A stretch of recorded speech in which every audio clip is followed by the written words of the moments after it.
eu quero também saudar os irmãos aqui presentes com a paz do Senhor e quero agradecer a Deus por tudo que Ele nos tem nos concedido, né? Muita chuva. Quando chove, o povo de Deus raramente vem para a igreja. É difícil, viu? Quando chove, o povo de Deus, tem um texto na Bíblia que diz assim, lá em Mateus 24, na sequência, o Senhor diz assim: rogai ao Senhor para que a vossa fuga não seja no dia de sábado e nem no inverno. Nem no inverno, porque no inverno era difícil, sempre foi difícil, e o povo não se estimula, né? Como diz lá em Hebreus 10, 24, 25, estimulamos, para que nos estimulamos às boas obras, né? Não deixando a nossa congregação. 10, 24 e 25 de Hebreus.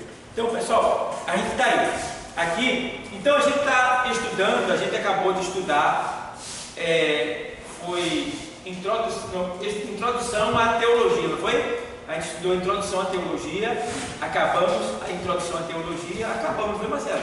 Foi, acabou. Não é isso? Foi. A gente acabou a introdução à teologia, que foi essa apostila azul, e agora a gente vai estudar introdução à Bíblia. Então essa introdução à Bíblia leva mais de 6 meses. É muito assunto sobre a Bíblia que a gente vai estudar, para a gente conhecer melhor a nossa Bíblia, saber como lidar com ela, algumas coisas que tem na Bíblia que a gente não sabe, traduções e outras coisas mais que a gente vai aprender sobre a Bíblia. A gente vai aprender a manejar melhor a palavra de Deus, porque o Senhor diz assim, usando Paulo a Timóteo, ele diz assim, olha, procura apresentar-te a Deus, né, aprovado, como obreiro que não tem do que se envergonhar e que maneja bem a palavra da verdade. Está entendendo? Então a gente tem que aprender a manejar a palavra da verdade, para saber quando aplicar. Você sabia que tem hora, mesmo você estando de posse da verdade, mas nem sempre você pode aplicar a verdade na hora que você quer. Não pode. Você tem que ter sabedoria, até o discernimento para quando você vai aplicar a verdade, porque você vê que Jesus, sendo a verdade, não usou a verdade, se entregou-se completamente, né?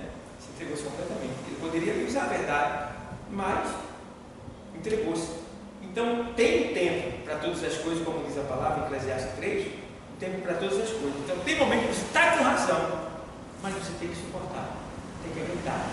E a vida de crente tem uma vantagem: você perdendo, você está ganhando. Vê bem, as coisas de Deus é sempre o inverso. Deus veio para nos contrariar. Você sonha com bolo, festa, é tristeza. Sonhou ganhando dinheiro, é prejuízo. Mas sonhou triste, é alegria, né? Geralmente sonhou com água suja, é cura de doença, né? Aí você sonhou com muita semente, muito grão, é dinheiro, né? E daí vai, entendeu? Então é sempre o contrário do que a gente pensa. Se o bolo casamento, né? Aí já sabe que é bronca, e daí vai, tudo dentro da Bíblia. Aí eu estava observando, meu Deus do céu, as coisas de Deus é sempre ao contrário. Por exemplo, eu te peço algo para ajudar na obra, eu não estou te pedindo, eu estou te dando. Porque quando eu peço e tu dá, tu está enriquecendo. Vê só como é as coisas. Aí tem gente que não tem esse discernimento, aí já deu dízimo, você me dá, você devolve, porque Deus já te deu. Deus já te deu. Então você está dando nada, você está devolvendo, né? E aí vai. As coisas de Deus é lindo, é lindo, é lindo. Então, a gente está aí estudando esses processos aí, e agora a gente vai estudar os atributos de Deus, para a gente saber algumas coisas sobre esses atributos de Deus. Então, o que é que acontece? Existem os atributos, esses atributos aqui, são atributos aqui no caso, estudo dos atributos, aí isso aqui são os atributos exclusivos de Deus, só Deus tem, isso aqui só Deus tem, que é o que? Onipresente Ele é, onisciente Ele é, onipotente Ele é transcendente Ele é, eterno, imutável, perfeito e santo, trino e único. Isso aqui só Deus é. Alguém pode questionar essa questão da santidade aqui, mas só Deus pode ser santo perfeito. A gente não é santo, a gente é santificado, certo? Deus nos chama de santo. Eu posso chamar você de santo, vem cá, santo de Deus, né? Santa de Deus, mulher santa de Deus. Posso chamar, mas na verdade não somos, né? Nós estamos em processo de santificação. O Senhor fala isso em João 17, quando ele diz: Pai, santifica-os na verdade. A tua palavra é a verdade. Então a gente é santificado mediante a palavra de Deus. Quanto mais eu leio, mais eu me santifico. Quanto mais eu ouvi, mais eu me santifico. Certo? Então, a gente pode até ter um pouco desse atributo aqui, mas não é perfeito, não é completo, nem pleno. Ele é momentâneo. Porque uma hora eu estou uma benção aqui, outra hora eu estou bravo. Outra hora eu vacilei ali. Entendeu? Então a gente não pode, a gente não consegue ser assim, santo completamente, sempre santo. Não. A gente tem que estar sempre lutando para ser. Mas Deus, ele é perfeito e santo. É um atributo que é só dele aqui. Tá? E ele é trino e é uno. 3 em 1. Como nós também somos trino. Nós somos 3 em 1. Corpo, alma e espírito. Certo? Então, esses são os atributos exclusivos que só Deus tem. E tem os atributos morais de Deus, que nós temos, que Ele divide com a gente, tá? Então esses atributos Deus é bom, nós podemos ser bom, não é isso?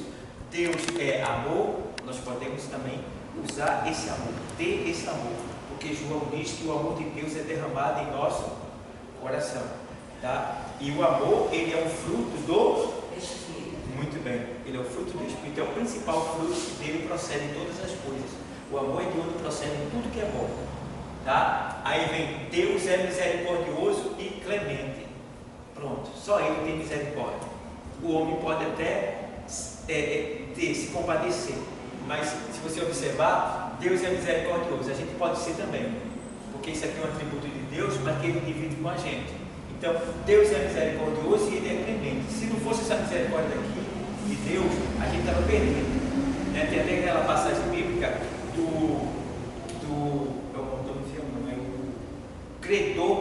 credor compassivo. Aí, compassivo, se não faz agora que está nos evangelhos. Vê aí. O credor que ele perdoou a dívida. É incompassível. É incompassível, né? Aí ele perdoou a dívida. E o rei perdoou a dívida daquele homem. E quando ele chegou lá fora, ele não perdoou a dívida do outro. Entendeu? Então ele não usou da mesma misericórdia. Mas ele poderia ter usado. Entendeu? Então, Deus é misericordioso e clemente, nós também podemos ser. Deus é compassivo, nós também podemos ser. Deus é paciente e lento em irar-se, nós também podemos ser. Que a Bíblia nos ensina a ser assim. Seja, o Senhor diz assim: irai-vos, mas não pequeis. Não é? Aí tem também aqui: Deus é a verdade. No caso, nós podemos também viver na verdade. Deus é fiel, nós também podemos ser fiel. E Deus é justo, nós também podemos ser justos. Certo, pessoal? Então a gente pode usufruir desses atributos morais de Deus. Agora esse daqui é exclusivo dele. Faltou acento aí, Deus é justo. Acento aqui, né?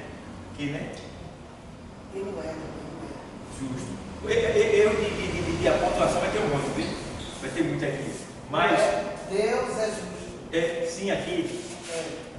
Aí, pronto. Aí tem esse processo aí, que você vê que, se você analisar direitinho, você vai poder entender melhor Deus. Você vê os atributos dele. Então, por exemplo, tem coisas que às vezes parece que alguém é onisciente, né? Já vi pessoas na internet e tal, dizendo que estava adivinhando, estava vendo aquelas coisas todas assim, mas na verdade tem todo um truque por trás. Mas como é que essa pessoa consegue, né? Mas na verdade, onisciência mesmo é de Deus, pertence a Deus, que é conhecer os pensamentos, né? Então, o que acontece? Pode ser que Deus usado por alguém, Deus usando alguém, entendeu? Deus usando alguém, ele vai lá e revela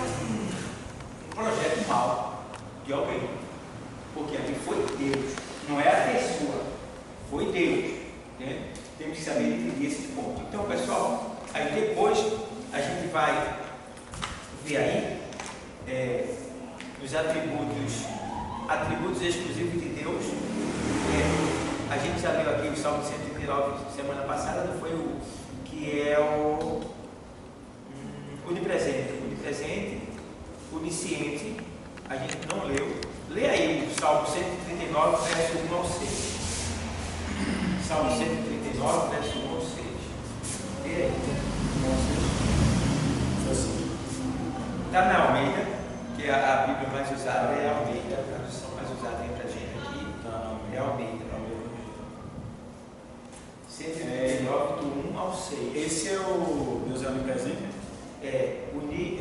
Mais aquela. Onisciente. Onisciente. Ah, tá. 147. Isso. 5. Ok. Salmo 139, de 1 ao 6. Não, 139, de 1 ao 6. Isso. Depois tu vai ler o 147. Ok. Onipresente. 1 ao 6 diz: Senhor, tu me sondas e me conheces. Sabe quando me sento e quando me levanto. De longe percebes os meus pensamentos. Sabes muito bem quando trabalho e quando descanso. Todos os meus caminhos te são bem conhecidos. Antes mesmo que a palavra me chegue à língua, tu já conheces inteiramente, Senhor. Tu me cercas por trás e pela frente, e pões a tua mão sobre mim. Tal conhecimento é maravilhoso demais, e está além do meu alcance. É tão elevado que não posso atingir. Pronto. Então veja bem, o salmista exaltando a onisciência de Deus. Está vendo? Você vê que nesse 139, de 1 a 6, ele está mostrando que Deus, a onisciência, o poder da onisciência de Deus. Ele já começa dizendo que, ele já começa dizendo, tu conheces o meu pensamento e o meu levantar. De longe entendes o meu pensamento. Então, cercas o meu andar e o meu deitar, e conhece todos os meus caminhos. Então não tem como se esconder de Deus. E esse conhece todos os meus caminhos é um pensamento, é o coração, é o centro da sua vida. Ele sabe tudo que você, ele não tem o que você faz, tudo que você vai fazer, ele já sabe tudo. Então é uma ciência muito linda, né? E aí você vê que ainda aqui tem o 147, 5, lê aí.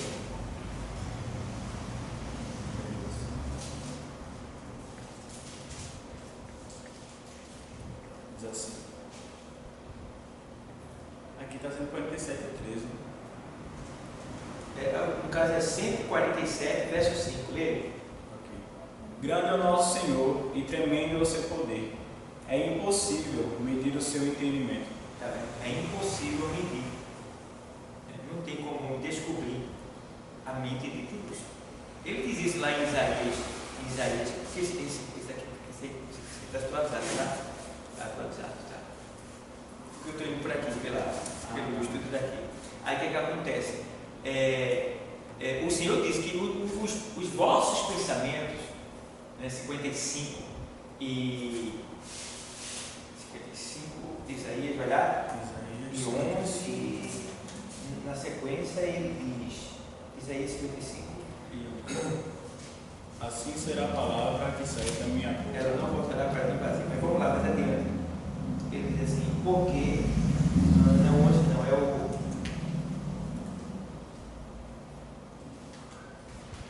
o 9. Diz: porque assim como os céus são mais altos do que a terra, assim são os meus caminhos mais altos do que os vossos caminhos, e os meus pensamentos mais altos do que os vossos pensamentos. Esse texto aí, a gente está estudando a Bíblia. Se você observar, a Bíblia também é um livro poético. E às vezes ele fala um versículo usando dois tipos de linguagem. Esse versículo aí tem duas linguagens, né, dele. Você pode ver, veja lá, vou explicar qual. Porque assim como os céus são mais altos do que a terra, assim são os meus caminhos. Caminhos aqui, pensamento, coração. Tá? Aí ele faz meus caminhos, mais alto do que os vossos caminhos. Aí agora, e os meus pensamentos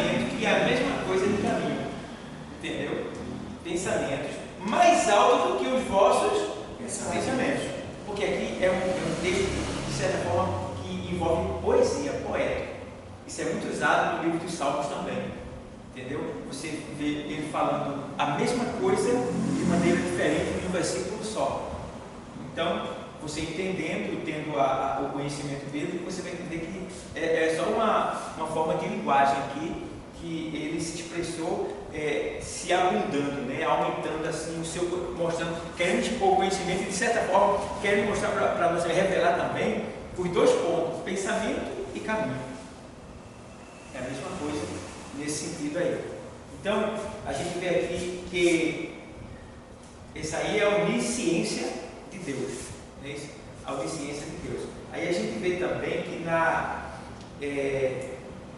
quando a gente fala que Deus ele é também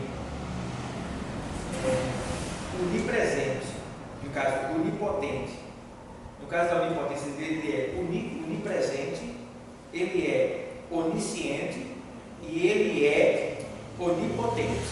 Aí onipotente, no texto tem aí, deixando bem claro, que é o Salmo 147, 13 a 18. Vê aí. 147, 13 a 18. Porque fortaleceu os ferrolhos das tuas portas, abençoa os teus filhos dentro de ti. 13 a 18, né? Ele é o que põe em paz os teus termos, e da flor da farinha te farta. O que envia o seu mandamento à terra, a sua palavra corre velozmente. O que dá a neve como lã, esparge a geada como cinza. O que lança o seu gelo em pedaços, quem pode resistir ao seu frio? Manda a sua palavra e os faz derreter, faz soprar os ventos e correm as águas. Então isso aí no caso, a potência de Deus, a onipotência de Deus, a potência dele em fazer algo que ninguém pode fazer.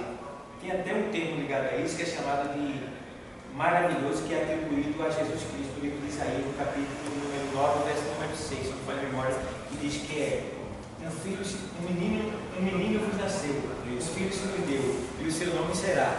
Aí ele vai e diz, né? Aí dentro do nome que ele fala, né? Ele fala de maravilhoso.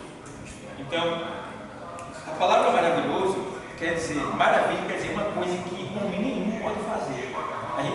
A gente banaliza esse nome, dizendo assim, estava maravilhoso, né? Quem fala muito dessa linguagem é a mulher, né? Estava maravilhoso, né? A comida maravilhosa e tal. Mas essa expressão maravilhosa só se refere, só pode ser atribuída a Deus, porque só Ele faz algo que é maravilhoso. E é por isso que Ele mesmo é maravilhoso, é um dos nomes dele, né? Então, é um nome atribuído a Ele. Então, essa potência de Deus é algo que só Ele faz. Então, Ele é além da conta, como se diz a história. Aí ele diz também que Ele é transcendente. Ele é transcendente. Aí tem aí Êxodo 24 e 9. Essa expressão transcendente quer dizer que Ele é diferente e independente da sua criação, viu, pessoal? Transcendente quer dizer que Ele é diferente e independente. Deus é diferente e independente da sua criação. Então, Deus não se iguala a nenhuma da sua criação. Vocês estão entendendo? Então, os anjos são seres espirituais, mas não se iguala a Deus. Entendeu? Então, a gente, vamos ser seres celestiais, vamos ser também. A gente já habita nos lugares celestiais, mas seremos seres celestiais também. Mas não seremos nunca como Deus. Tá? Seremos semelhantes, mas igual não. Então, essa transcendência quer dizer que Ele é independente e diferente da sua criação. Entendeu? Boa noite. Boa noite. Aí, vamos lá. Lê aí. E subiram Moisés e Arão, Nadab e Abiú, e 70 dos anciões de Israel. E viram o Deus de Israel, e debaixo de seus pés havia como que uma pavimentação de pedra de safira, que se parecia com o céu na sua claridade. Porém não estendeu a sua mão sobre os escolhidos dos filhos de Israel, mas viram a Deus, comeram e beberam. Então disse o Senhor a Moisés: sobe a mim ao monte, e fica lá, e dar-te-ei as tábuas da pedra e a lei, e os mandamentos que tenho escrito para os ensinar. E levantou-se Moisés com Josué, seu servidor, e subiu Moisés ao monte de Deus. E disse aos anciões: esperai-nos aqui, até que tornemos a vós, e E eis que Arão e Hur ficam convosco. Quem tiver algum negócio se chegará a eles. E subindo Moisés ao monte, a nuvem cobriu o monte, e a glória do Senhor repousou sobre o monte Sinai, e a nuvem o cobriu por 6 dias. E ao 7º dia chamou a Moisés do meio da nuvem. E ao parecer da glória do Senhor era como um fogo consumidor no cume do monte, aos olhos do filho de Israel. E Moisés entrou no meio da nuvem. Depois que subiu ao monte, Moisés esteve no monte 40 dias e 40 noites. É linda essa parte, né? É linda, é linda. Pode marcar que ele faz. Porque lá o apóstolo Paulo, lá em Timóteo, assim, né? Porque ninguém nunca viu a Deus. Tiago fala isso, né? Tiago fala isso. Ele diz que homem nenhum nunca viu a Deus, né? Mas homem nenhum nunca viu a Deus na sua plenitude pessoal. O que quer dizer? Como Deus é exatamente.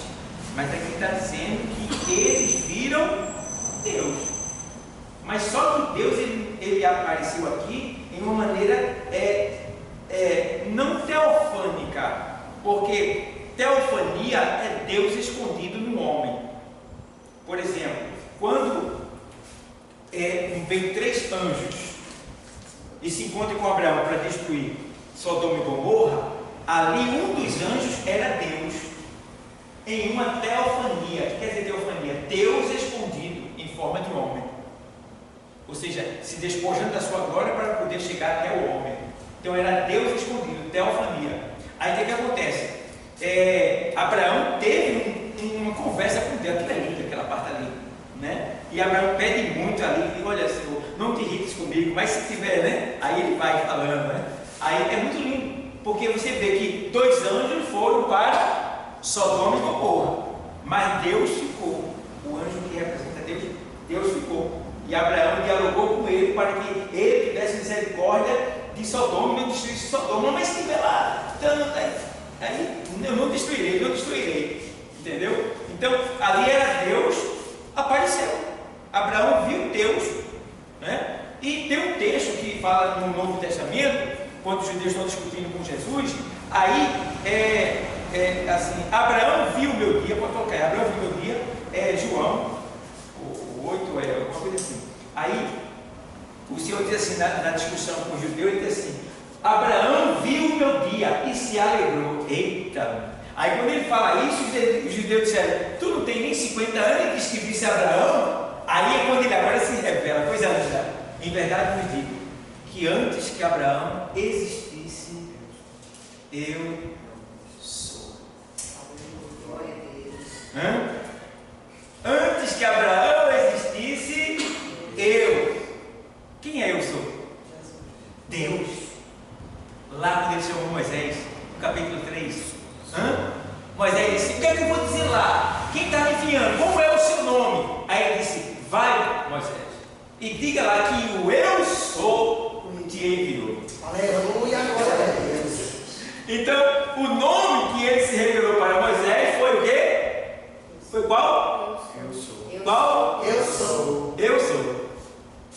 Aí Jesus no novo chega e diz: Abraão viu o meu dia, né? Porque antes desse fato de Moisés aqui, Abraão viu Deus quando Deus falou com ele e mandou ele sacrificar ao filho dele no monte, porque aquele sacrifício ali era uma tipologia de Cristo. Quando Abraão sobe para sacrificar o seu filho no monte, aquilo ali é Deus subindo com Jesus para sacrificar ele no Monte Gólgota também, aqui no Novo Testamento. Era uma tipologia lá do que ia acontecer aqui, entendeu? Então ali era uma tipologia. Aí o que acontece? A gente vê que naquele momento ali, quando Abraão vai sacrificar o seu filho, né? E a gente fica querendo entender como é isso aí. Como é que você vai matar o seu filho e tem que matar com alegria? É terrível, não? Porque o sacrifício tem que ser pacífico. Sabe o que é sacrifício pacífico? É o sacrifício que você vai dar ele completo, sem nenhuma mágoa no coração. Diz aí. Foi fácil isso aí? Ele subiu com o seu filho de 24 anos aproximadamente. Eu penso que Isaac era pequenininho, não. Ele era já um jovem. Jovem ia de 24 a 60 anos, no tempo de Noé. anos e tal, de 24 a 60 anos. Era a idade de um jovem. E aí o que acontece?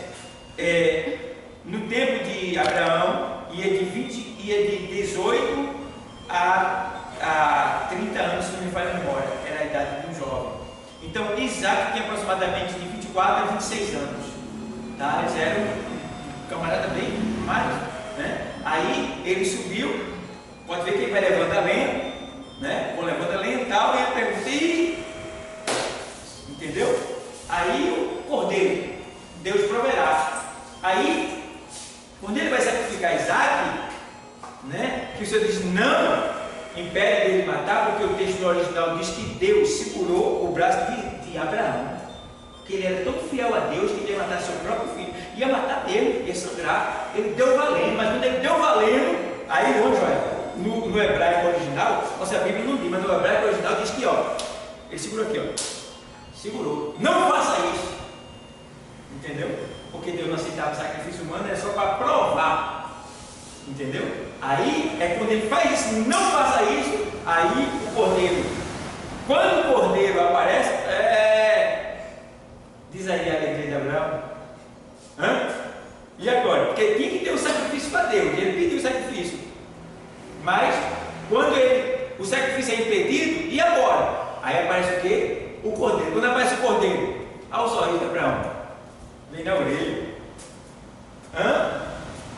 Aí ele diz: Abraão viu o meu dia, que era o dia que Jesus ia subir no Gólgota e ser sacrificado pelo Pai, e se alegrou.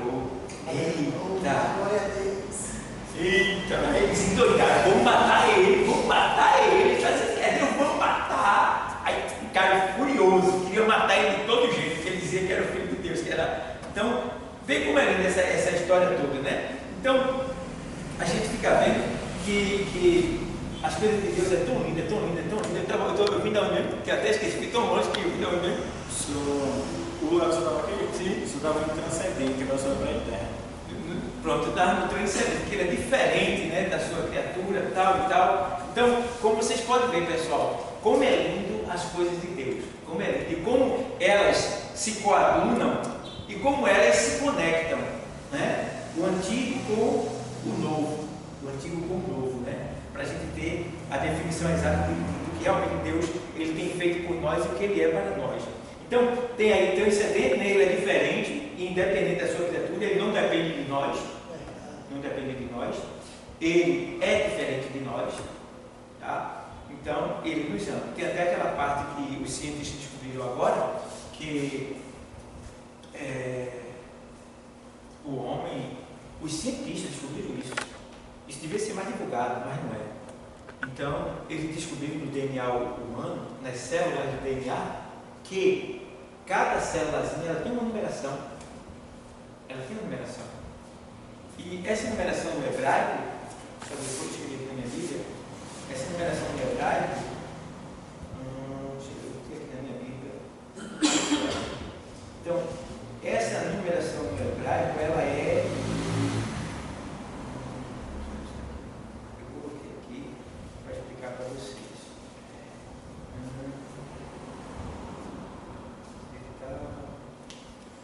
Não estou achando agora não, mas ela tem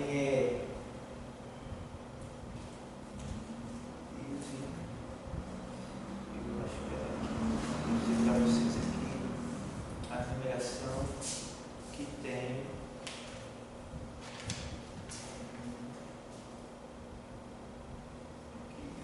Não achei, mas eu trago para a semana para vocês, eu acho que para a semana para vocês eu trago.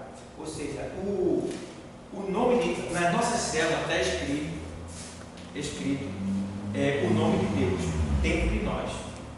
Então, cada célula foi encontrada uma numeração. E essa numeração, os homens não entendiam o que era. E pesquisaram, e não entendiam, não conseguiam chegar. Então, quando eles não acham o que eles querem, que está ligado a Deus, da maneira deles, eles já vão lá para a fonte. Onde é a fonte? E já é. O judaísmo. Onde é que está a fonte das coisas de Deus? Eu pensava que era católico, né? O Vaticano e tal, mas não, é o judaísmo, é onde está tudo ali. Aí eles descobriram, aí foram pegar esse número e ligaram ao hebraico. Aí descobriram que no hebraico tal número simboliza a primeira letra do nome de Deus, né? Outro número, a segunda letra. Resumindo, o número que tem nas nossas células, de cada um de nós, é o nome de Deus em hebraico dentro de nós. Em cada célula do nosso DNA está escrito o número do nome de Deus. Yahvé, né? É Yahvé, entendeu? Yahvé, está escrito lá. E aí o que é que acontece? Eu já preguei algumas vezes dizendo que por que é que Deus não nos destruiu e não começou tudo de novo? Por quê? Porque dentro de nós existe uma partícula de Deus dentro de nós. Se ele destruísse a nós, ele estaria destruindo a si mesmo. E Deus, segundo o livro de Isaías, diz que ele não destrói o que ele faz. Entendeu? E é por isso que ele não nos destruiu, e sim ele investiu para nos trazer de volta. E é por isso que também no livro do profeta Jeremias, diz lá, um texto que faz agora de memória, que a minha alma chora em lugares ocultos, quando uma vida se perde. Então Deus sente a dor de uma alma que foi para o inferno. Ele chora em lugares escondidos. Deus chora, Deus sente, porque o próprio Deus sabe que o inferno é misericórdia. Olha, se você estudar, já teve um momento que eu estudar sobre o inferno à noite, e eu conversando com Deus, e Deus não tem jeito, nem no futuro, depois dele ir para o inferno, dele sair, não tem mais jeito, porque o inferno não tem só nome de inferno. Um dos nomes dados ao inferno é desprezo o quê? Eterno. O que é eternidade? Um tempo que não tem começo e nem tem fim. Entendeu? Então, quem vai para o inferno não tem fim. É para todo sempre. Agora imagina, a pessoa não morre, está vivo ali. Aquilo é que é a morte, está ali. E imagina, gritando de dia e de noite, consciente, se lembrando de tudo que viveu aqui na terra. Nós nos esqueceremos, não nós nos esqueceremos. Deus limpará das nossas, de nós toda a lembrança do passado. Nós passaremos a ter uma vida nova. Mas os que vão para o inferno não, vão se lembrar de tudo. É um dos terrores e das torturas que eles mais sofrerão, é estar ali. Porque muitos que ali estarão no inferno, estarão se lembrando dos momentos que tiveram aqui dentro da igreja e que estavam preocupados com o time de futebol, com A, com B, com C, com o encontro que ia ter. Muitos que foram evangelizados, convidados para aceitar Jesus e disseram não. Muitos que estavam aqui brincando dentro da igreja, não tinham temor, não tinham respeito, passaram por aqui. Imagina a dor dessas pessoas que estiveram diante do banquete celestial e, em vez de comer, vomitaram.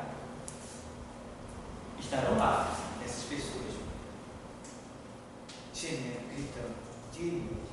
Eu estive lá, eu ouvi.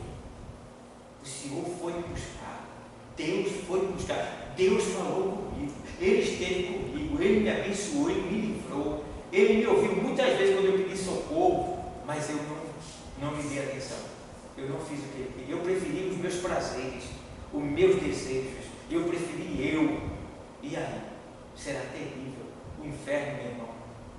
Meu Deus, quantas vezes eu chorei, eu estudando sobre o inferno.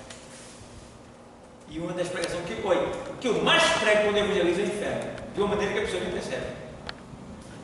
Mas eu acho que 99% das pessoas que eu prego, eu falo sobre o inferno. Eu acho que eu sou o pastor que mais fala do inferno é eu. Isso serve para mim, porque quanto mais eu falo dele, mais temor de Deus eu tenho. Eu digo, misericórdia. Agora eu falo de uma maneira, não é feito que o pessoal fala não, porque os crentes não sabem pregar não, na rua não. Se você não aceitar, você vai para o inferno. Isso está errado, não pode ser assim. É por isso que, em vez de ganhar, estamos perdendo muitas almas, por causa de muitos crentes que não passam por uma sala de aula, que não fazem discipulado, não fazem curso teológico, procuram se aperfeiçoar para ganhar vidas, em vez de ganhar perna. Tá? Mas eu falo, se você ver, você pode me ver evangelizando nos vídeos, no nosso canal, você vai ver como é que eu falo.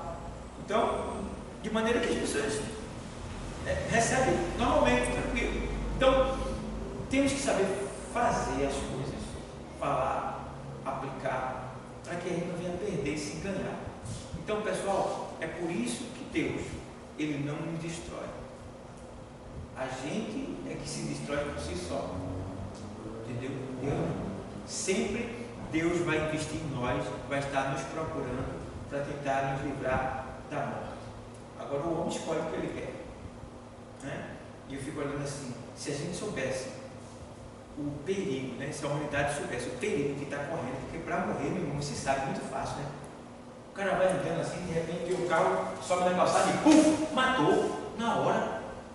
Você vai andando, cai um poste na sua cabeça, um fio se destaca, mata você eletrocutado, né? Agora, com essa coisa que a humanidade tomou, né?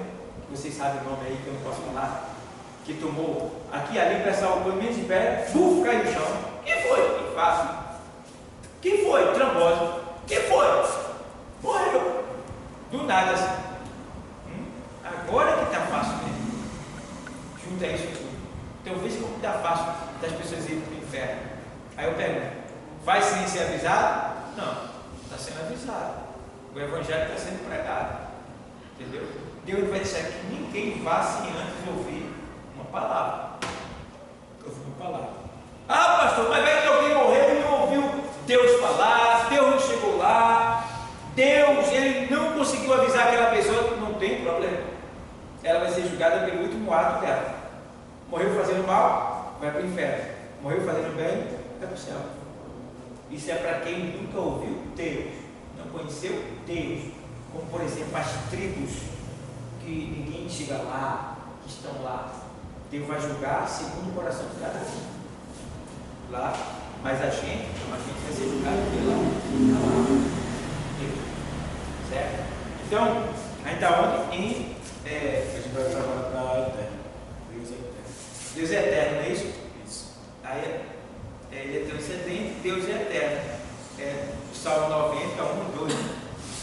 Senhor, Tu tens sido nosso refúgio de geração em geração. Antes que os montes nascessem, ou que Tu formasse a terra e o mundo, mesmo de eternidade a eternidade, Tu és Deus. Vê o ponto que esse salmista, ele fala aí, para deixar bem claro uma coisa. É um ponto que tem aí. Ele diz assim, de eternidade a eternidade, Tu és Deus. Vê se você entende. Você chega a pensar, se a eternidade é um tempo que não tem começo e nem tem fim, por que é que o salmista, ele diz que de eternidade a eternidade, como se a eternidade tivesse fim? O que é que ele quer dizer com isso? E isso aí é o modo exaltante dele, no caso. Ele está exaltando Deus ao ponto de não deixar nenhuma brecha para que ninguém imagine que Deus tem fim, ou que a eternidade tenha fim. Porque se tivesse fim, assim mesmo, de eternidade a eternidade, Tu és Deus. Deu para entender uma coisa? Deu para entender? Entendeu? Se tiver dúvida, você pergunta, tá bom? Então, de eternidade a eternidade. A eternidade não tem fim. Mas se tivesse fim, não tinha problema não. Ele seria de eternidade a eternidade. Sempre Ele é Deus. Bom, pessoal? E aí vem o que agora? Ele é imutável, não é isso? Imutável. Aí você pode ler aí o número 23:19. Deus não é homem para que minta, nem filho de homem para que se arrependa. Porventura, tendo ele prometido, não fará, ou tendo falado, não cumprirá? Tendo ele prometido, ou tendo falado, aquilo que está falando para vocês, mensagem poética envolvida no versículo, a mesma palavra, falado e prometido, de certa forma.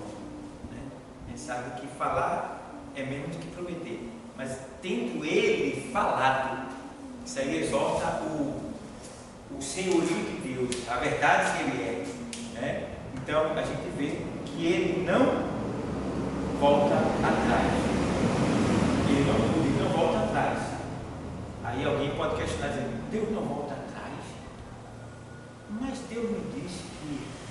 ia destruir Nínive e não destruiu?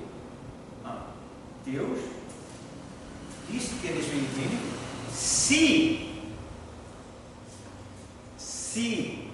teve uma condição ali. Ele vai ao pecador e diz: você está no pecado. Se você não deixar o pecado, vai morrer. Entendeu? Ele deixa bem claro. Mas se ele usa isso lá em Ezequiel, ele diz assim: olha, se eu disser ao ímpio que certamente ele morrerá, se eu colocar um tropeço diante do ímpio e ele morrer, se eu colocar um tropeço diante do ímpio, ele vai morrer. Mas se tu avisares a ele, né, tu vai livrar a tua alma, tu vai estar avisando a ele, vai estar livrando ele. Porque se ele ouvir, ele será salvo, ele não morrerá. Mas se tu não avisar, ele vai morrer na maldade dele. E o sangue dele da tua mão eu vou requerer. Então o que acontece? Jonas, ele foi mandado para avisar a Nínive acerca do seu pecado.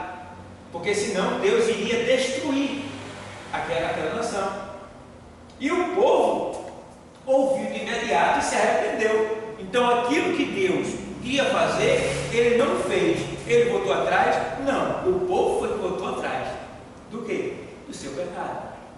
Entendeu? Ele ia fazer. Se eles continuassem no pecado, ia destruir. Mas eles voltaram atrás, reconheceram o senhorio de Deus. Aí pronto. Aí alguém diz: Deus mudou? Não. Deus mudou? Não. Alguém fala também assim: Deus não diz que Deus se arrependeu quando ele fez o homem, por ter feito o homem. Mas o arrependeu-se ali, no grego, é mudar de mente. É se entristecer, diferente. Mudar de mente, ele se entristeceu, ele ficou triste. Então ele chegou ao ponto de dizer: não contenderá mais o meu espírito com o homem. Essa expressão contender quer dizer, eu não vou mais avisar o homem, porque eu já falei demais com o homem não quer aceitar. Não quer aceitar. Então, meu espírito não vai mais contender com o homem, ou seja, meu espírito não vai mais avisar para o homem. Chegou o limite. O tempo da arca que foi construído, depois que nós entramos na arca, tchau. E entrou. Então, não contenderá mais o meu espírito com o homem. Não quer dizer que o espírito estava dentro do homem. Contender ali é o espírito tentar convencer o homem do seu pecado. Mas os homens não aceitavam, porque diz lá em Gênesis, diz que a intenção, a maldade do homem ele era continuamente mau. Então eles iam piorando gradativamente. Era uma sequência de cada dia mais eles ficavam pior, era terrível. Então Deus disse assim: não dá, por mais que eu tente, não está dando. Mas Deus achou aquele homem ali justo, né, de meio do povo, não é? E trabalhou naquele sentido ali. Essa semana eu estava estudando, e isso é muito bom para a gente que está na sala de aula. E alguém disse assim: tem muitos animais hoje que não estavam na arca lá. E agora? E agora? Não estavam na arca. Eu concordo com você. Estava não. Sim, mas não estava. Como é que eles estão aqui? Aí ele vai e entra na tese de que o dilúvio não foi universal. Ele foi local. Mas Jesus diz que o dilúvio foi universal. Tá? E as tribos indígenas, os ancestrais, as etnias de esses povos assim, Maia, Sumério, Babilônicos, eles ensinam, né? Eles falam que o dilúvio foi universal. Mas se ele foi universal, como é que hoje se explica animais que não estavam na arca? É porque na arca estava a matriz. A matriz. Por exemplo, todos os cachorros que tem hoje estavam na arca? Não. Mas tinha cão lá. Entendeu?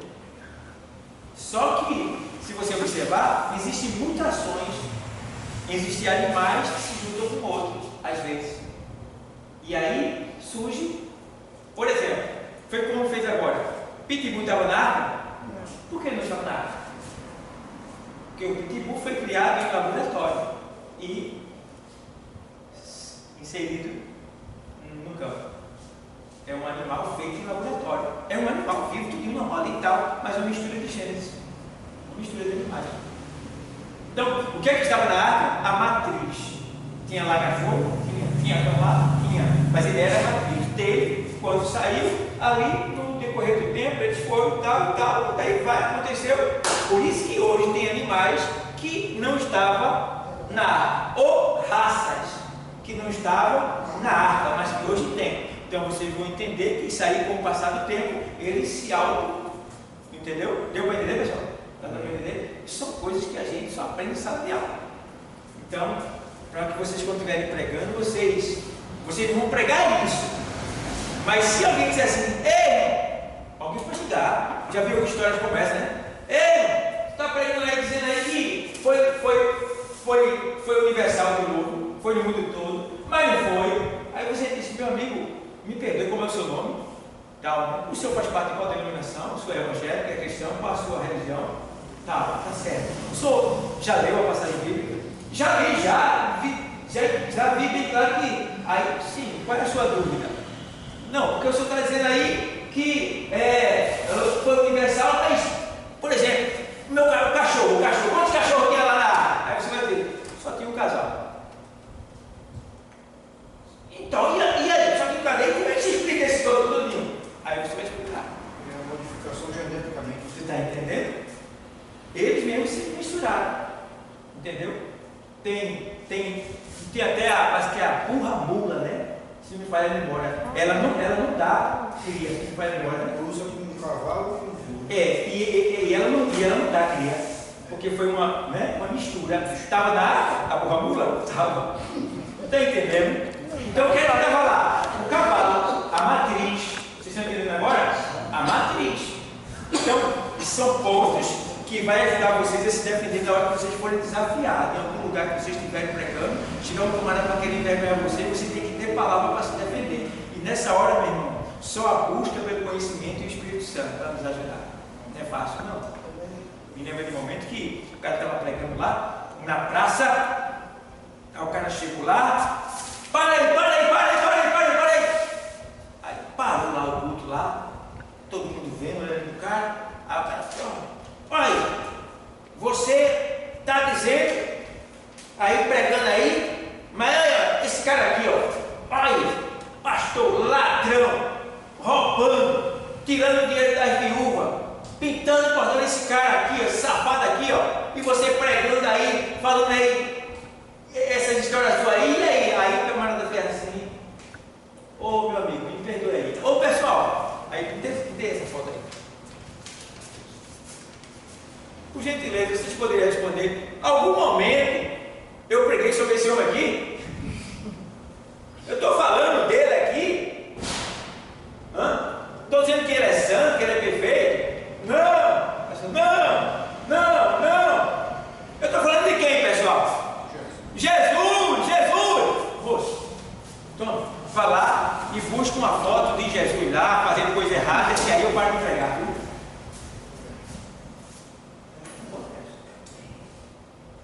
Busque lá uma prova de que Jesus está fazendo coisa errada, roubando. Traga uma mancha, Vai lá. Traga. Vai. Então, precisamos. Eu muitas vezes, porque eu sempre gostei de evangelizar, e digo uma coisa para vocês. Eu gosto de evangelizar. Gosto. E eu gosto quando eu pego aquele grupo todinho. E eu mandei eles fazer pergunta lá. Perguntem. Mas a gente não quer evangelizar. A gente não quer. Nossa natureza não quer. Eu não gosto, mas para eu sair é uma luta. Vem preguiça, vem sono, vem preocupações, vem coisas tentando me impedir de evangelizar. É incrível como a carne luta para você não evangelizar. É incrível. E você tem que vencer ela indo, sem querer. Agora, é como se fosse um portal. É um estágio, sabe? Que para entrar tem o maior impedimento. É incrível. Quando dá o primeiro Mas quando você passa pelo portal, passa por aqui, que você está no grupo, assim, que você chega no meio, que você sai, o Espírito lhe toma. Quando você termina, você volta tão aliviado, a coisa tão gostosa, você senta assim, diante de Deus, diante da igreja, assim. É o que acontece, né, pastor? Quantos não são tomados hoje para vir para a aula de hoje, que diz que vem na hora, batem fato, cansaço, e não vem. E por nada, uma coisa pequena ali, que ele poderia ter vencido facilmente, mas Começa a usar de mais difícil, né? De desculpa. Mesmo assim, ele estava olhando assim, meu Deus do céu. Eu disse, rapaz, eu estava falando hoje sobre uma reunião que eu estava falando com um obreiro, estava dizendo, ó, tem obreiros que ele perde o ministério dele simplesmente porque ele idolatra tanto a esposa que ele termina perdendo o ministério dele. Já vi obreiros que ele chegava, passava 8 horas trabalhando para o homem. E quando chegava em casa, ele estava escalado, vindo para a obra precisando, mas a mulher estava com um dorzinho de cabeça lá. Aí ele ligava e disse, eu não vou não, porque minha esposa está doente, viu? Aí eu não vou poder ir hoje não. É para ir. Agora, irmão, é bom falar isso para você. Sabe qual foi o resultado dessas pessoas? Não são um não, viu?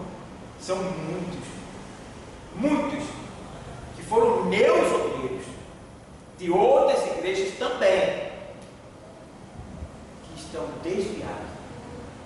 Outros foram traídos por aquela mulher que ele deixou de servir Jesus Cristo, tá? Outros traíram a própria esposa com tanto regalia e tal, tanto cuidado e tal, terminaram de trair. E daí vai. Ou seja, não estão bem hoje. Alguns estão separados, outros estão desviados. Por quê? Eles idolatravam a esposa mais do que Deus.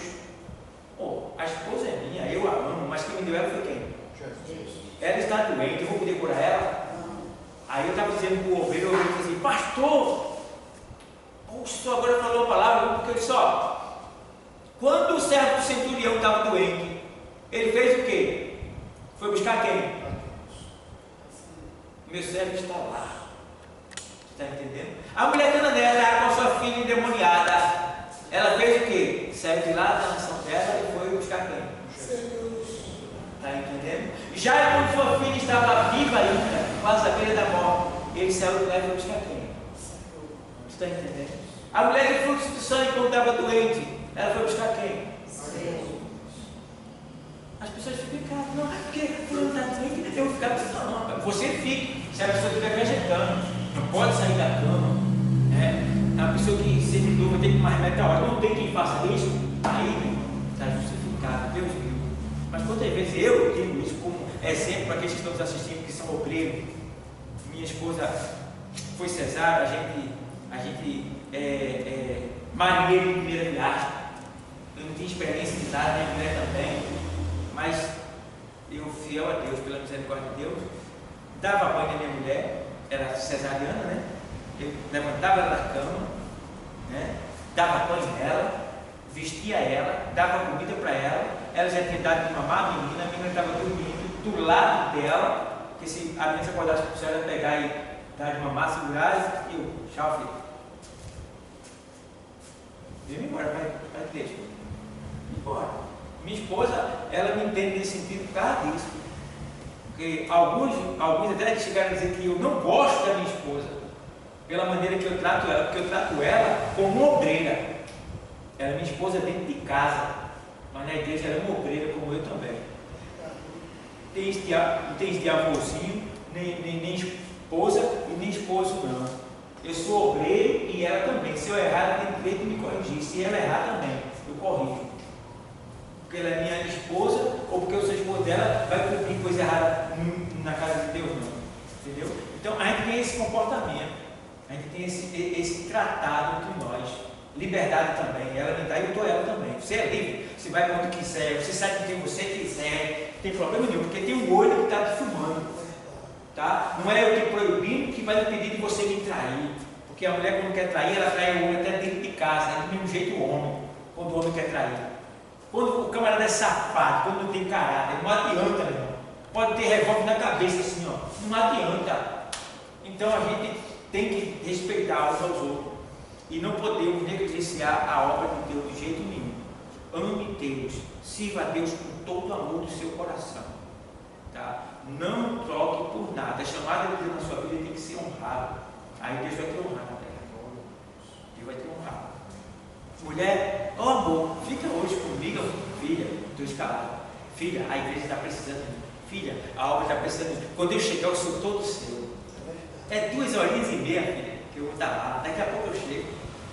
Quando chegar, a gente faz a festa, a gente come, a gente brinca, a gente se beija, a gente se abraça, a gente faz saceiro. Quando eu chegar, tá bom? Mas essa hora é dele. Eu sou dele 24 horas. Mas existe uma hora que é reservada só para ele. Essa hora. A hora que eu saio para evangelizar, só para evangelizar, visitar o feira. Essas são horas dele.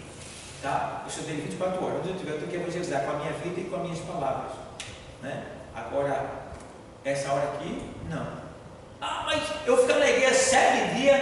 Não, se puder vir, quem vai ganhar é só você. Mas não é obrigado. Tá certo? Mas dê o máximo que você puder.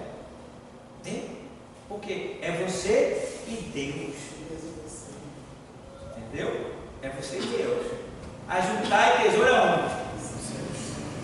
E como é que a gente junta tesouro no céu? Fazendo a obra, servindo ao Senhor. E se Ele mandou juntar tesouro no céu, veja bem, quer dizer que consequentemente alguém vai ter mais do que outro lá no céu. Vai ter desigualdade social lá? Não, porque lá não tem pecado. Mas alguém vai ter patente maior do que outro. Isso é natural do céu. Então a gente precisa ter esse cuidado e realmente querer enriquecer para com Deus lá no céu, se preparar para ter o máximo. Então muitas pessoas que são pobrezinhas aqui, né, que não tem muitos recursos, às vezes não sabem nem ler, tem medo de morar direito, passa até necessidade, serve de Deus, mas tem amor, está na igreja, ora, tem uma fé, visita alguém, se envolve no evangelismo. O evangelismo, meu irmão, é como se tu entrasse no céu a bolsa. O evangelismo, irmão, é a arma. Irmão, você quer ser o bambambam de Deus, é evangelista. Se envolva no grupo de evangelismo. É a porta para tudo dentro da igreja. Um obreiro, para chegar ao obreiro, ele tem que passar pelo evangelismo. Se ele não passar, ele vai ser obreiro, mas não vai ser obreiro completo, não. Porque se ele não passou, como é que ele vai entrar no evangelismo? Não vai entrar, porque ele não tem costume. Então, todo tipo de líder dentro da igreja, ele tem que ter passado pelo evangelismo. Então, é duas coisas que a gente não pode negligenciar. Um é o dízimo e o outro é o evangelismo. Esses dois pontos não podem ser negligenciados por nós. Dízimo e evangelismo. É dois fatores que dão crescimento da igreja e nos faz crescer. Veja bem, o dízimo dá crescimento da igreja, o evangelismo também. O dízimo nos faz prosperar e o evangelismo também. Então, se não tiver esses dois pontos, dá ruim para você. Não vai ter autoridade dentro de Deus para poder. O evangelismo, eu demonstro que tem amor pelas vidas perdidas. E o evangelismo, eu estou fazendo uma obra que Jesus veio fazer aqui na terra. E Ele entregou a mim essa incumbência, essa responsabilidade. Então eu estou cumprindo com o que Ele mandou. Aí eu me incluo naquela palavra que diz assim, nem todo que me diz Senhor, Senhor entrará no reino, mas aquele que faz a vontade de meu Pai que está nos céus. Então, meu irmão, qual é a vontade do Pai? Evangelizar. Jesus veio aqui fazer o quê? Evangelizar. Então, a gente tem que fazer o quê? Evangelizar. Aí a gente está fazendo a vontade do Pai, porque a Bíblia diz que Deus quer que todos os homens cheguem ao conhecimento da verdade e sejam salvos. E qual é a verdade? O Evangelho. E quem é que tem que levar essa verdade? A igreja. Somos nós. Entendeu? Então precisamos ter esse zelo, esse cuidado, essa responsabilidade de levar a cabo isso daí para a gente não perder. Ainda dá tempo aqui a gente ver qual ainda que falta aí? Imutável, né? Imutável, ele é perfeito e santo. Né? A gente pode ler isso aí, Salmo 85:13, né? Isso. A justiça irá adiante dele e nos porá no caminho das suas pisadas. A justiça irá adiante dele. Veja, é incrível, a justiça. Deus é tão justo que diante dele vai a justiça. Né? E ele nos porá nas suas pegadas. O que quer dizer que Ele vai nos livrar de qualquer situação que nos prenda. E o Senhor, ele deixa bem claro aqui, no Salmo 145, 17, lê aí.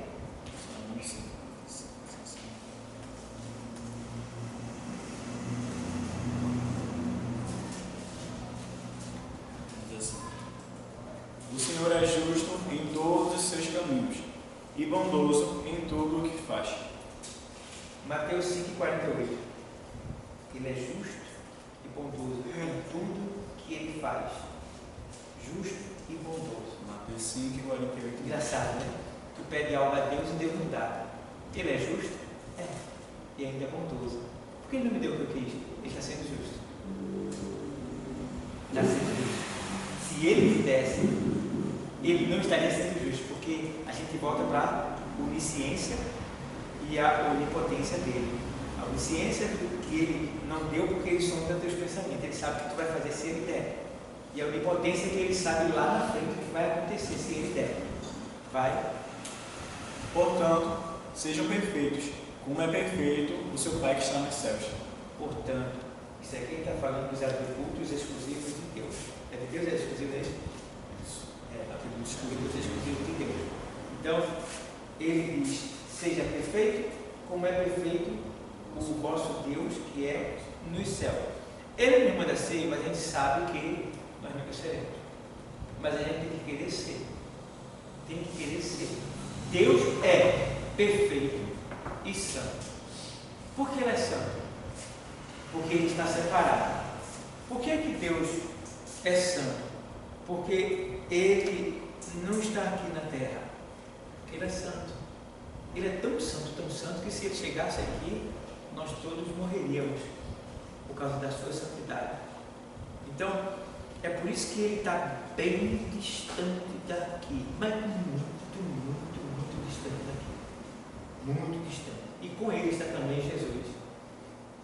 E a gente diz, Jesus está aqui, né? Tá. Em espírito e em verdade. Em espírito e em verdade. É a palavra. Entendeu? Porque Jesus, a palavra viva, está lá. Muito distante daqui. A destra do Pai. Mas Jesus, a palavra escrita, está aqui. E aí tem a palavra escrita e tem o Espírito. O Espírito. Aí o Espírito é que dá vida a essa palavra. Aí se fosse só a palavra sem o Espírito, ela não teria tanto valor. Mas é a palavra e o Espírito. A palavra sai e o Espírito vai atrás para fazer acontecer da maneira que a palavra falou. Então, esses dois responsáveis que estão aqui. O Espírito e a palavra. Aí daqui a pouco, a palavra viva, né? Vai estar com a gente. É quando ele vem nos buscar para nos levar para estar com ele aonde ele estiver. Esteja vós também. Então, vê mais o que agora? Perfeito que santo, a gente viu, ver? Isso, agora é trino e uno. Trino e uno. Trino, cadê isso? Trino e uno. Aí ele fala, Deuteronômio 6,4 diz: ouça, ó Israel, o Senhor, o nosso Deus, é o único Senhor. Veja bem, os judeus não acreditavam que Deus era trino. Ele era trino. Os judeus até hoje não acreditam no negócio de Jesus Cristo. Ele acredita que promessa que Deus vai enviar o Messias, eles estão esperando. Né? Mas querendo ou não, o Espírito Santo é mencionado no Antigo Testamento. O Espírito Santo é mencionado no Antigo Testamento. E há uma promessa de Deus que ele há de enviar o que? Messias, que os judeus estão esperando até hoje. Então os judeus que negam a Trindade não podem negar a Trindade. Porque existe Deus, existe o Espírito Santo que está bem mencionado na Torá. Né? O Espírito de Deus é falado na Torá, os 5 primeiros livros da Bíblia, é falado nos Salmos. E existe a promessa do Messias, que eles estão esperando, mas que ele já veio, que é quem? Jesus. Então, existe a Trindade. Ele é triuno. Mas o judeu não aceita que Deus é triuno. Se você falar isso aí, isso é um palavrão, de certa forma. Deus é único, como eles estão dizendo aí na Torá. Deus é um só. Tem alguns sectos que têm a Deus como Deus único, como por exemplo a seita Voz da Verdade diz que eles são unicistas, né? Eles acreditam que Jesus é Deus. Jesus é Deus? É. Né? Mas não o Deus único na sua pessoa individualmente falando. Né? Porque Deus é triúnico. Aí ele é Deus o Pai, Deus o Filho, que é a palavra, e Deus o Espírito Santo, o Espírito de Deus.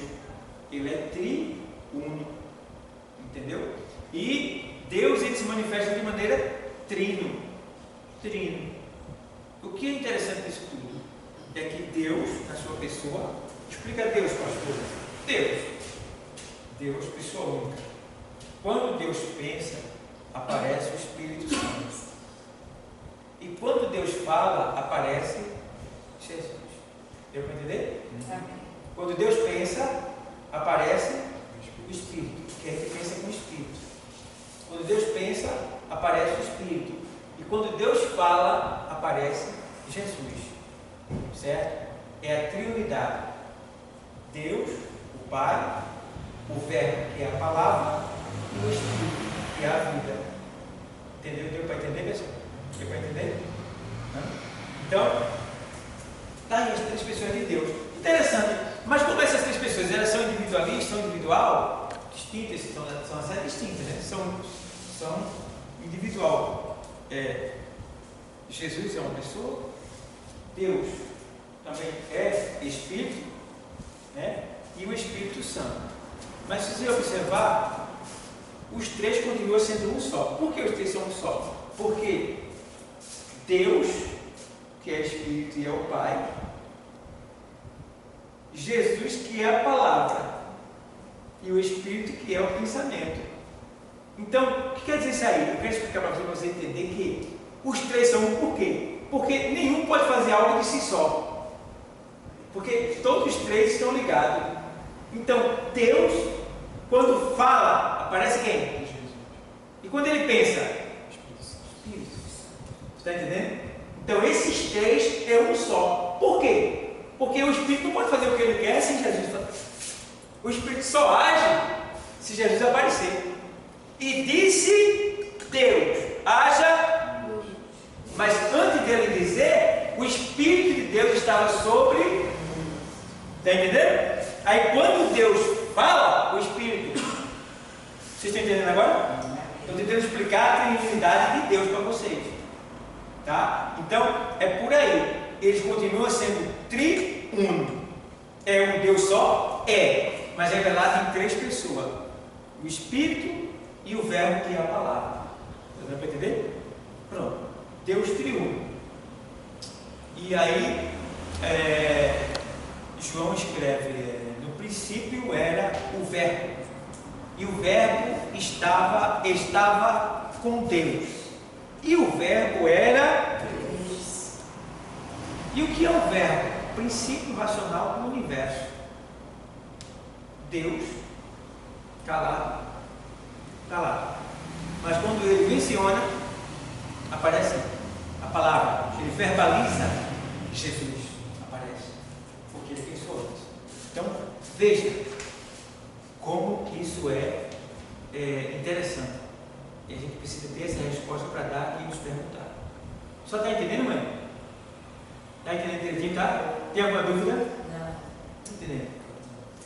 Tem algumas receitas, né, que elas são tão tristes que elas acabam mudando a palavra, mudando as escrituras para se adequarem do que elas acreditam.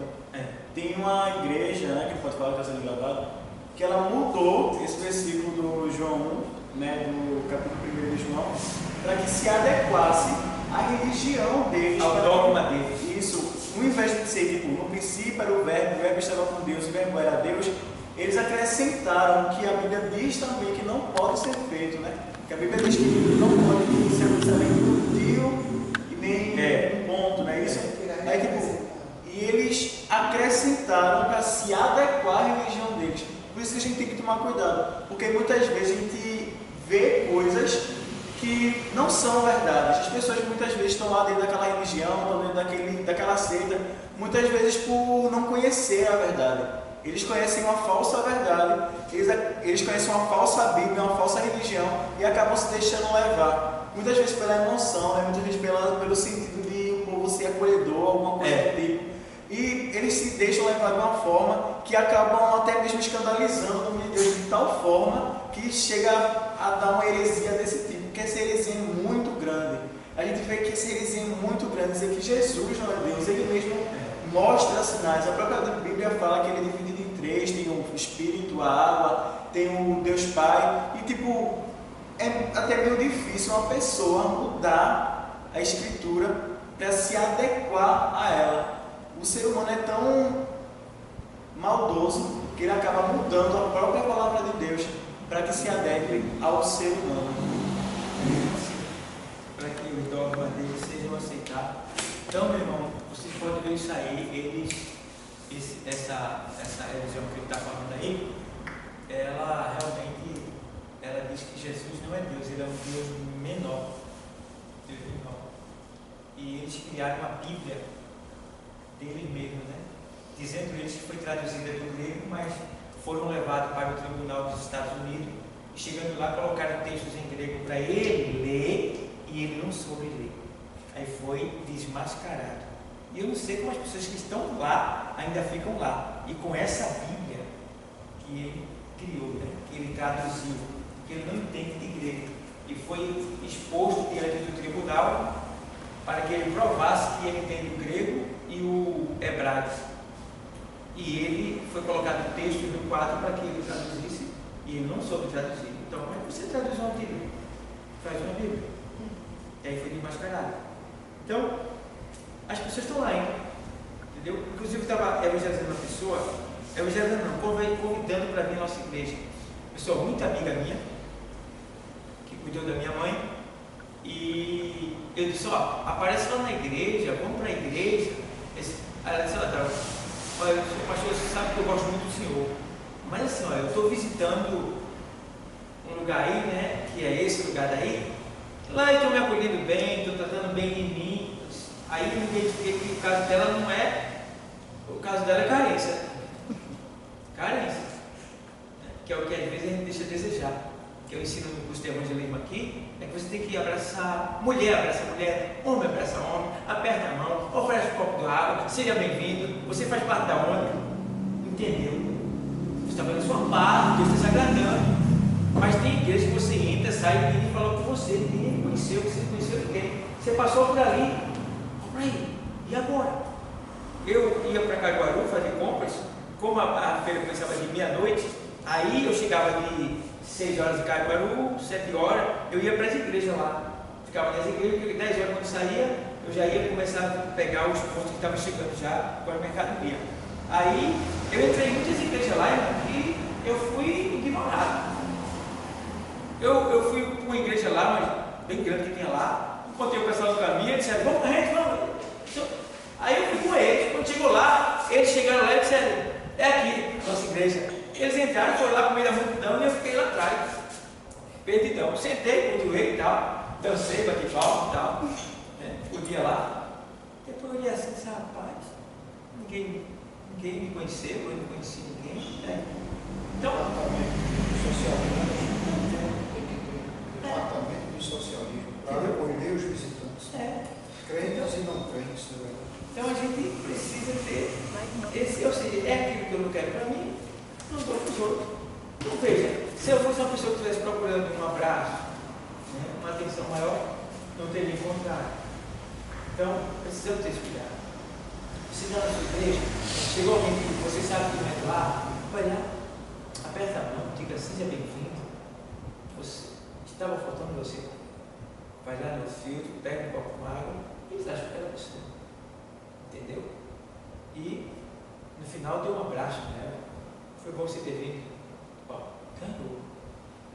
Ganhou. Então, isso não está acontecendo. Está se deixando a desejar. E aí, um diz, eu tenho vergonha. Tá, mas quando você vai trabalhar e seu patrão mandar, você vai dizer isso? Não vai. O patrão disser, faça isso, você vai ter que ter vergonha? É demitido. Mas, ou seja, para ganhar dinheiro você faz, mas para Deus você não faz. Então, são pessoas que não estão dando valor à sua chamada, né? Não estão crescendo. Então, a gente precisa ter esse zelo, esse cuidado, pessoal. Então, a gente terminou os atributos eternos, foi o triuno, né? Foi o último. Então, os atributos exclusivos de Deus. A gente deu para entender, deu, pessoal? Os atributos exclusivos de Deus, tá bom? Então, a gente, para a semana, a gente vai dar uma estudada nesses atributos morais. Lá eu vou falar sobre a questão dos frutos do Espírito e tudo mais. A gente vai dar uma olhada nesses atributos morais. Enquanto isso, estou juntando recursos para trazer mais sobre a introdução bíblica para você. Mas vamos ouvir um louvor